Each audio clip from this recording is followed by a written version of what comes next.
কিয়ামতের দিন দাঁড় করাবেন। দাঁড় করিয়ে আল্লাহ তাআলা বলবেন, আমি কি তোমাকে কোরআনের জ্ঞান দেই নাই?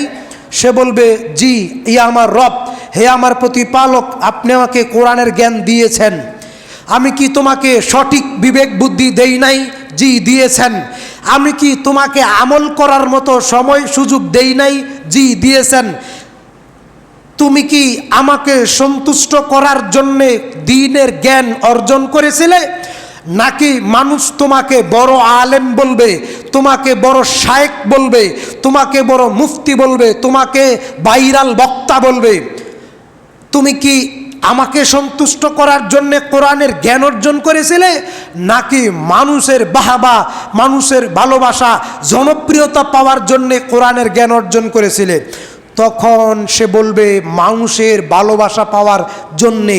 মানুষ আমাকে আলেম বলবে, কারি বলবে, দামসি মসজিদের ইমাম বলবে, খতিব বলবে, এজন্যে আমি কোরআনের জ্ঞান অর্জন করেছি। আল্লাহ তাআলা বলবেন, তুমি যা চেয়েছিলে তোমারটা আমি তোমাকে দুনিয়ায় দিয়ে দিলাম, তোমারটা আমি তোমাকে দুনিয়ায় দিয়ে দিলাম। আজকে কিয়ামতের মাঠে তোমার জন্য কিছু নেই। কারণ সে মুখলেসভাবে, খালেসভাবে দ্বীনের জ্ঞান অর্জন করে নাই।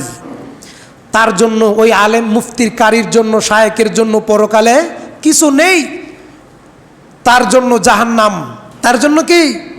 এই যে ওলামায়ে কেরামদেরকে উদ্দেশ্য করে বলা হয় যে হুজুরদের দিয়ে, এক শ্রেণীর হুজুরদের দিয়ে জাহান্নাম উদ্বোধন করা হবে।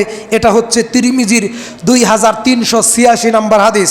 তবে কথাটা এভাবে বলবেন না যে হুজুরদের দিয়ে জাহান্নাম উদ্বোধন হবে, এভাবে বলবেন না।